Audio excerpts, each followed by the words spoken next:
नमस्कार दोस्तों, मैं विनय दुबे मुंबई से। शिवसेना के विधायकों का हिंदुत्व जाग गया। अचानक से उन्हें शिवसेना बुरी लगने लगी।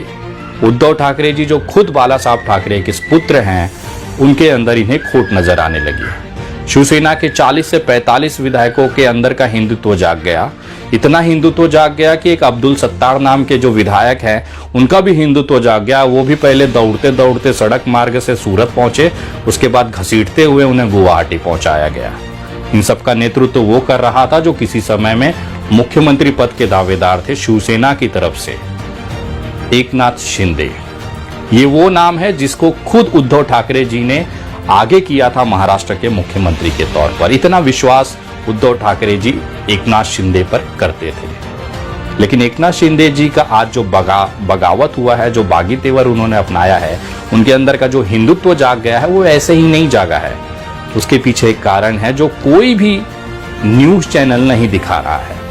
अगले 2 से 3 मिनटों में आप जानेंगे कि अचानक से इन विधायकों का हिंदुत्व कैसे जागा है और उसके पीछे कारण क्या है।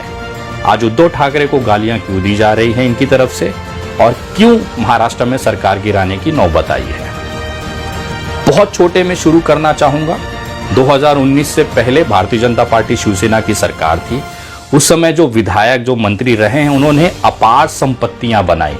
जनता को लूट लूट कर जिस तरह से भी उनको मौका मिला उन्होंने लूटा और अपार संपत्तियां अपने आने वाली 4 से 7 पीढ़ियों, 10 पीढ़ियों के लिए उन्होंने तैयार करके छोड़ दिया। 2019 में एक अप्राकृतिक गठबंधन बनाया गया जिसमें कांग्रेस, शिवसेना और राष्ट्रवादी कांग्रेस, जो अपोजिट विचारधारा की पार्टियां थी, उन्होंने एक साथ आकर भाजपा को रोकने के लिए सरकार बनाई। यहीं से असली मुसीबत शुरू होती है। जब भारतीय जनता पार्टी को लगता है कि वो लड़ाई जीत नहीं सकते, तो आप जानते हैं वो जो सरकारी यंत्रणाएं हैं, चाहे वो इनकम टैक्स हो, चाहे वो इन्फोर्समेंट डिपार्टमेंट हो, ईडी हो, चाहे अन्य विभाग हो, उसका वो इस्तेमाल भरपूर तरीके से करती है ताकि विधायकों को परेशान करके अपनी तरफ लाया जाए। यही कारण है कि भारतीय जनता पार्टी के करीबन 90% विधायक और सांसद जो हैं वो दूसरे पार्टियों से हैं, क्योंकि ये विधायक और सांसदों ने जब अपने मंत्री रहते, विधायक रहते, सांसद रहते अकूत संपत्तियां हाजिर की, चोरी की, उस चोरी का हिसाब जब सरकारी यंत्रणाएं लेने लगी, ईडी लेने लगी, इनकम टैक्स लेने लगी, तो इस फाइल को दबाने के लिए केवल एक रास्ता होता था कि आप भारतीय जनता पार्टी ज्वाइन कर लीजिए। आज जो शिवसेना के बागी विधायक निकले हैं, उसके पीछे भी यही एकमात्र कारण है। उसका सबूत आप देखने जा रहे हैं आपके स्क्रीन पर। एकनाथ शिंदे जी नंबर 2 थे शिवसेना में। सारे जितने विधायक मंत्री रहे हैं वो कहीं ना कहीं उनसे कांटेक्ट में रहे हैं। यही कारण था कि भारतीय जनता पार्टी ने इस पूरी लॉबी को टारगेट किया। नीचे से सबसे हल्के वाले विधायक से इन्होंने शुरू किया ईडी की इंक्वायरी, इनकम टैक्स के रेड, और धीरे धीरे ये इल्लीगल पैसे की कमी, इस इल्लीगल पैसे की जो जमा पूर्ति थी या एक तरह से भ्रष्टाचार था, अकूत संपत्तियां बनाने का जो सिलसिला था, उसकी जो आग थी वो धीरे धीरे एकनाथ शिंदे तक पहुंचने लगी, क्योंकि कहीं ना कहीं बॉस तक ये आग नीचे से पहुंचनी थी। उसी का एक उदाहरण है प्रताप सरनाइक, थाने से विधायक। उन्होंने बाकायदा पत्र देकर, आपके जो ये स्क्रीन पे आप जो लेटर देख रहे हैं, ये विधायक प्रताप सरनाइक का लेटर है जो मराठी में है। इस पत्र में उन्होंने क्लियरली लिखा हुआ है, उद्धव जी ठाकरे को उन्होंने 9 जून 2021 को ये पत्र लिखा, जिसमें उन्होंने क्लियर लिखा है कि कृपया करके आप ये जो गठबंधन है कांग्रेस राष्ट्रवादी का, उसे तोड़िए और भारतीय जनता पार्टी के साथ आप वापस चले जाइए। उसका कारण ये था कि आपके स्क्रीन पे जो ये जो एबीपी न्यूज का आप देख रहे हैं, इसमें लिखा हुआ है कि ईडी की लगातार छापेमारी इनके और इनके बच्चे विहंग के ऊपर हो रही थी। 150 करोड़ के आसपास का जो रिकॉर्ड एबीपी न्यूज के माध्यम से पता चला है कि 150 करोड़ के आसपास का अवैध मनी लॉन्ड्रिंग आप कह सकते हैं, जो पैसा जमा किया गया है, जो रिकॉर्ड पे मिला है, उसके लिए इंक्वायरी इनके ऊपर हो रही थी, जिससे ये परेशान होकर उद्धव जी को मैसेज, उन्होंने पत्र लिखा कि आप इस गठबंधन को तोड़कर भारतीय जनता पार्टी के साथ जाइए। यही दूसरे एक विधायक जो आज गुवाहाटी में बैठे हैं, यामिनी जाधव करके, जो यशवंत जाधव की पत्नी है, ये कभी महापौर और बीएमसी के बड़े नेता हुआ करते थे। यामिनी जाधव भी आज एकनाथ गुट में है, क्योंकि इनके ऊपर भी इनकम टैक्स की रेड पड़ी थी। इनको इतना दबाव बनाया गया, ये भाग के जितने भी विधायकों के ऊपर रेड पड़ी, इनकम टैक्स की रेड पड़ी है, ईडी की रेड पड़ी है, तुरंत भाग के जाते उद्धव ठाकरे के पास। उद्धव ठाकरे जी कहते कि नहीं, ये गलत है, जनता के पैसे का आपने लूटा है तो उसका हिसाब आप जनता को ही दीजिए, इसमें मैं आपकी कोई मदद नहीं कर सकता। ये इस तरह का जो एक डिसीजन था उद्धव ठाकरे का, यहीं से विधायकों की नाराजगी शुरू होती है। ईडी और इनकम टैक्स की आंच धीरे धीरे एकनाथ शिंदे तक चली गई। नेशनल हेराल्ड की ये जो न्यूज आप देख रहे हैं, इसमें इन्होंने बाकायदा विश्लेषण किया है कि ईडी और इनकम टैक्स की डर की वजह से एकनाथ शिंदे को मजबूर होना पड़ा इन विधायकों को लेकर सूरत और उसके बाद गुवाहाटी भागने के लिए।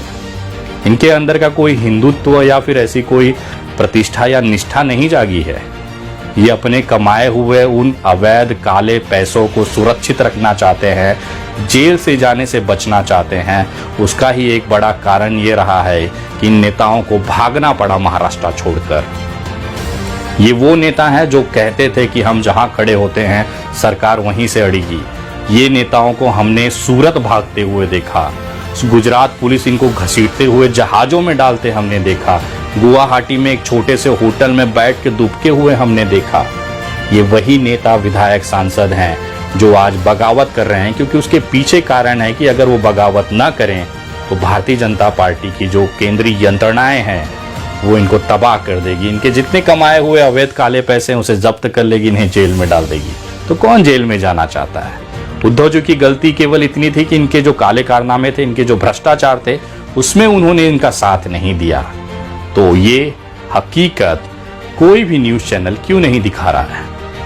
मेरा आपसे इतना ही एक अनुरोध है, चाहे सरकार भारतीय जनता पार्टी की बने, चाहे एकनाथ शिंदे जी मुख्यमंत्री बने, चाहे केंद्रीय मंत्री बने, 3 जुलाई तक भारतीय जनता पार्टी का टारगेट है कि महाराष्ट्र में सरकार स्थापित हो।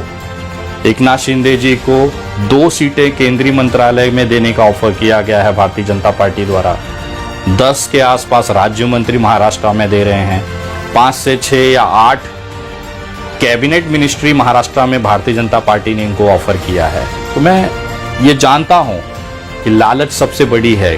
काले पैसे, जनता के पैसे से जो इस तरह से उन्होंने भ्रष्टाचार किया है, उसे बचने के लिए वो भाजपा के वॉशिंग मशीन में जाएंगे और वहां से सारी चीजें क्लीन चिट होते हुए अपने आप सरकार में सफेद कॉलर, व्हाइट कॉलर बनकर मंत्री बनकर बैठेंगे। लेकिन कहीं ना कहीं इस बीच में उस जनता को ये सोचना चाहिए कि क्या ऐसे लोगों को आप फिर से मतदान करेंगे जिन्होंने करोड़ों रुपए आपके टैक्स के पैसे से चोरी किए, जिनके ऊपर ईडी और इनकम टैक्स की रेड चल रही है। बस ये भारतीय जनता पार्टी में जाते हैं, इनको पूरा क्लीन चिट मिल जाएगा। ये ठीक वैसे ही था जैसे 2019 की वो सुबह, वो भोर, जब अजीत दादा पवार साहब और देवेंद्र फडणवीस जी शपथ ग्रहण कर लेते हैं, उसके 2 दिन के बाद ही 70,000 करोड़ के घोटाले की जो फाइल थी एंटी करप्शन ब्यूरो में, वो रद्द कर दी जाती, क्लीन चिट कर दी जाती है। यही कुछ होने वाला है इन विधायकों के साथ। इनके जितनी भी काली करतूतें, काली कमाइयां हैं, वो सब माफ हो जाएंगी जैसे ही ये भारतीय जनता पार्टी की सरकार में चले आएंगे। यही हकीकत है महाराष्ट्र की, और यही एक कारण है जिसमें उद्धव ठाकरे जी ने इन विधायकों का साथ नहीं दिया। और यही नाराजगी थी कि अपने करोड़ों रुपए के काले पैसे अंबार को बचाने के लिए इनका अचानक से हिंदुत्व जाग गया। फैसला आपको करना है कि यहाँ पर कौन सही है, कौन गलत है। 2.5 साल सरकार की राज्य में मंत्री रहते हुए सरकार की सारी फैसिलिटीज का आपने इस्तेमाल किया। अचानक से आपके अंदर का हिंदुत्व जो गया, आप उसी के बंदे के ऊपर आप आरोप लगाने गए जिसने आपको इस पद तक पहुंचाया। उसी शिवसेना पर आपने सवाल उठा दिया जिसको हिंदू हृदय सम्राट बाला साहब ठाकरे ने अपने खून पसीने से बनाया और यहां तक ले आया। आप जश्न मना सकते हैं उस इंसान की निराशा पर, हताशा पर, लेकिन यकीन मानिए ये देश, ये जनता सब देख रही है।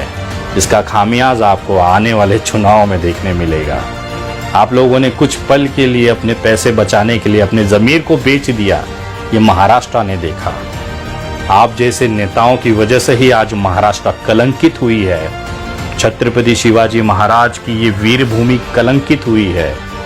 खैर, आने वाला वक्त इनका हिसाब जरूर करेगा, लेकिन चेहरे जो देश से, जो महाराष्ट्र से गद्दारी करने वाले थे, उसे देश ने पहचान लिया, महाराष्ट्र ने पहचान लिया। किस मुंह से आप सड़कों पर निकलेंगे, जनता के बीच जाएंगे? जिसकी उंगली पकड़ के आप इतने बड़े पद तक आए, उसी को आज आप कटघरे में खड़ा कर दिए। जो उनका ना हुआ वो जनता का क्या होगा? बाकी आप खुद समझदार हैं। जय हिंद।